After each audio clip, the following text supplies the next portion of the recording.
Chapter 14.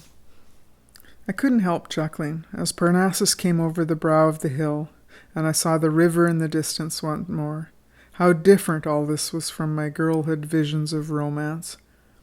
That had been characteristic of my life all along, had been full of homely, workaday happenings, and often rather comic in spite of my best resolves to the highbrow and serious. All the same, I was something near to tears when I thought of the train wreck at Wilden and the grief-laden hearts that must be mourning. I wondered whether the governor was now returning from Wilden after ordering an inquiry. On his card he had written, "Please release R. Mifflin at once and show his lady all courtesies." So I didn't anticipate any particular trouble. This made me all the more anxious to push on, and after crossing the ferry we halted to Woodbridge, only long enough for supper. I drove past the bank where I had waited in the ante-room and would have been glad of a chance to horsewhip that sneaking little cashier. I wondered how they'd transported the professor to Port Vigor and thought ironically that it was only that Saturday morning when he'd suggested taking the hobos to the same jail. Still, I do not doubt that his philosophic spirit made the best of it all. Woodbridge was as dead as any country town is on a Sunday night. The little hotel where I had supper, there was no topic of conversation except the wreck.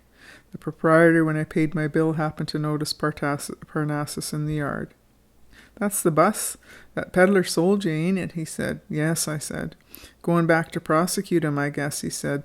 "That little feller's a devil, believe me. When the sheriff tried to put the cuffs on him and he gave a black eye and pretty near broke his jaw. Some scrapper for a midget." My own brave little fighter, I thought, and flushed with pride. The road back to Port Vigor seemed endless. I was a little nervous remembering the tramps at Pratt's Quarry, but with Bach beside me, the seat, I thought it craven to be alarmed. We rumbled gently through the darkness, between aisles of inky pines where the strip of starlight ran like a ribbon overhead. Then, on the rolling dunes that overtook the water. There was a moon, too, but I was mortally tired and longed only to see my little red beard. Peg was weary, too, and plodded slowly. It must have been midnight before we saw the red and green lights of the railway signals, and I knew that Port Vigor was at hand. I decided to camp where I was. I guided Peg into a field near the road, hitched her to a fence, and took the dog into the van with me. I was too tired to undress. I fell into the bunk and drew the blankets over me. As I did so, something dropped down behind the bunk on a sharp rap. It was a forgotten corncob pipe of the professor's, blackened and sooty. I put it under my pillow and fell asleep. Monday, October 7th. If this were a novel about some charming, slender, pansy-eyed girl, how differently I would have to describe my feelings with which I woke the next morning.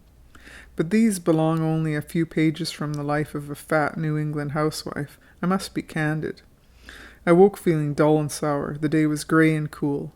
Faint shreds of mist sifting up from the sound and a desolate mewing of seagulls in the air. I was unhappy, upset, and yes, shy. Passionately, I yearned to run to the professor, to gather him into my arms, to be alone with him in Parnassus, creaking up some sunny by-road. But his words came back to me. I was nothing to him. What if he didn't love after all? I walked across 2 fields, down the beach where little waves were slapping against the shingle. I washed my hands and face in salt water. Then I went back to Parnassus and brewed some coffee with condensed milk. I gave Peg and Bach their breakfast, and I hitched Peg to the van again and felt better. As I drove into the town, I had to wait at the grade crossing while a wrecking train rumbled past on its way from Wilden. That meant that the line was clear again. I watched the grimy men on the cars and shuddered to think what they had been doing. The Vigor County Jail lies about half a mile out of town, an ugly grey stone barracks with a high spiked wall around it. I was thankful that it was still fairly early in the morning, and I drove through the streets without seeing anyone I knew. Finally, I reached the gate in the prison wall. There was some kind of keeper barred my way. "Can't get in, lady. Yesterday was visitors' day. No more visitors till next month." "I must get in," I said. "You've got a man in there on a false charge." "So they all say," he retorted calmly and half spat across the road. "You wouldn't believe any of our boarders had a right to be here if you heard their friends talk." I showed him Governor Stafford's card. He He was rather impressed by this and retired to a sentry box into the wall to telephone, I suppose. Presently he came back. "The sheriff says he'll see you, ma'am, but you'll have to leave this here dynamite caboose behind." He unlocked a little door in the immense iron gate. "Take this here lady to the sheriff," he said. Some of Vigor's county's prisoners must have learned to be pretty good gardeners, for certainly the grounds were in good condition. The grass was green and trimly mowed. There were conventional beds of flowers in very ugly shapes.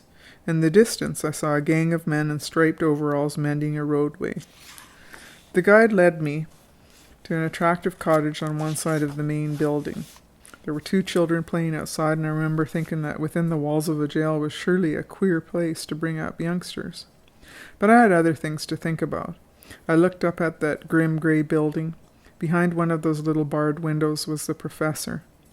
I should have been angry at Andrew, but somehow it all seemed like a dream. I was taken into the hallway of the sheriff's cottage, and in a minute I was talking to a big bull-necked man with a political mustache. "You have a prisoner here called Roger Mifflin," I said. "My dear ma'am, I don't keep a list of all the inmates in my head. If we will come to the office, we'll look up the records." I showed him the governor's card. He took it and kept looking at it as though he expected to see the message there change or fade away. We walked across a strip of lawn on the prison building. There, in a big bare office, he ran over a card index. "Here we are, Roger Mifflin, 41, face oval, complexion florid, hair red, not much of it, 64 inches, 120, birthmark." "Never mind," I said. "That's the man. What's he here for?" "He's held on default of bail pending trial. The charge is an attempt to defraud one Helen McGill, spinster age." "Rubbish," I said. "I'm Helen McGill, and the man made no attempt to defraud me. The charge was entered and a warrant applied for by your brother, Andrew McGill, acting on your behalf." "I never authorized Andrew to act on my behalf." "Then do you withdraw the charge?" "By all means," I said. "I've a great mind to enter a counter-charge against Andrew and have him arrested." "This is all very irregular," said the sheriff, "but if the prisoner is known to the governor, I suppose there's no alternative. I cannot annul the warrant without some recognizance. According to the laws of the state, the laws of next of kin must stand surety to the prison's good behavior after release. If there is no next of kin—" "Surely there is," I said. "I am the prisoner's next of kin." "What do you mean?" he said. "In what relationship do you stand to this Roger Mifflin?" "I intend to marry him as soon as I can get him out of here." He burst into a roar of laughter. "I guess there's no stopping you," he said. He pinned the governor's card to a blue piece of paper and began filling out some blanks. "Well, Miss McGill," he went on, "don't take away more than one of my prisoners or I'll lose my job. The turnkey will take you up the cell. I'm exceedingly sorry. You can see the mistake was none of your fault. Tell the governor that, will you, when you see him?" I followed the attendant up 2 flights of stairs. Bare stone stairs with a long whitewashed corridor. It was a gruesome place, rows and rows of heavy doors with little barred windows. I noticed that each door had a combination knob like a safe. My knees felt awfully shaky, but it wasn't really so heart-throbby as I had expected. The jailer stopped at the end of a long passageway. He spun a clicking dial, and while I waited in a kind of horror, I expected to see the professor with shaved head. They couldn't shave much off his head, poor lamb. Striped canvas suit and a ball and chain on his ankle. The door swung open heavily. There was a narrow, clean room with a low-camp bed, and under the barred window a table strewn with sheets of paper. It was the professor in his own clothes, writing busily with his back towards me. Perhaps he thought it was only an attendant with food, or perhaps he didn't even hear the interruption. I could hear his pen running burstily. I might have known you never would get any heroics out of that man. Trust him to make the best of it. "Lemon sole and a glass of sherry, please, James," said the professor over his shoulder, and the warder, who evidently had joked with him before, broke into a cackle of laughter. "A lady to see your lordship," he said, and the professor turned around. His face went quite white. For the first time in my experience of him, he seemed to be at a loss for speech. Miss McGill," he stammered, "you are the Good Samaritan. I'm doing the John Bunyan act here, writing in prison. I have really started my book at last, and I find the fellows here know nothing whatever about literature. There isn't even a library in the place." For the life of me, I couldn't utter the tenderness in my heart with that gorilla of a jailer standing beside us. Somehow we managed our way downstairs after the professor had gathered together the sheets for his manuscript. It had already reached formidable proportions. He'd written 50 pages in the 36 hours he'd been in prison. In the office we had to sign some papers. The sheriff was very apologetic to Mifflin, and I offered to take him back to town in his car, but I explained that Parnassus was waiting at the gate. The professor's eyes brightened when he heard that, and I had to hurry him away from an argument about putting good books in prisons. The sheriff talked with us at the gate and shook hands again.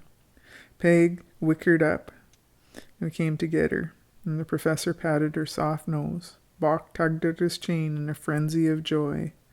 At last, we were alone.